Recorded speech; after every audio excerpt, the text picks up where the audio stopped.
In the midst of this conversation, we've made it clear, we know that so many people in our community are also trying to figure out, on top of paying for food, how to just keep the lights on right now. And then even on top of that, thinking about retirement down the road. You've got some money saved, and if you can't pay a bill, Yep. that's a tough decision. Consumer reporter Grant Stevens shows us some steps you can take now to bridge the gap without derailing your future that you spend years, decades putting in place. Grant, good morning. Yeah, because you wouldn't want to dip into those funds right now just to pay for those temporary bills. That's what I talked to a financial advisor about, Alan Becker. He says whether you're 5 years from retirement or just starting out, the uncertainty in the markets means you need a plan, not to panic.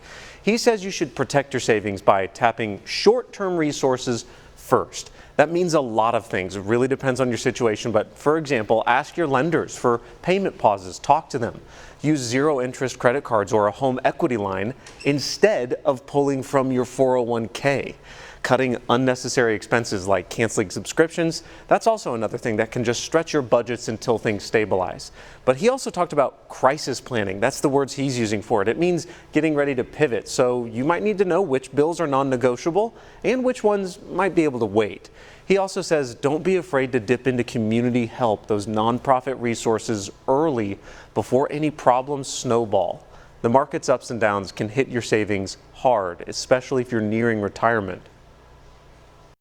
What's the most important bills? What can I get away with, not get further behind? Using the resources that exist, even ones that you've heard about in the past that thought they didn't apply to you. Right now, they probably do. Do not go to your 401k unless it's a last resort.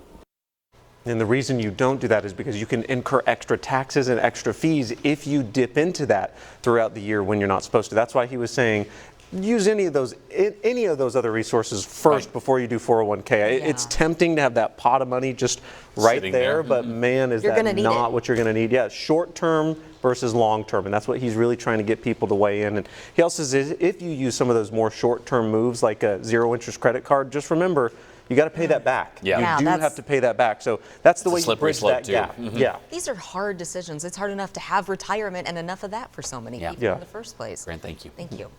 All right, Grant covers consumer news for us, stories impacting your wallet. If you have a story you'd like him to look into, scan the QR code on your screen to connect with him about this, or send him an email directly at grant.stevens@kshb.com.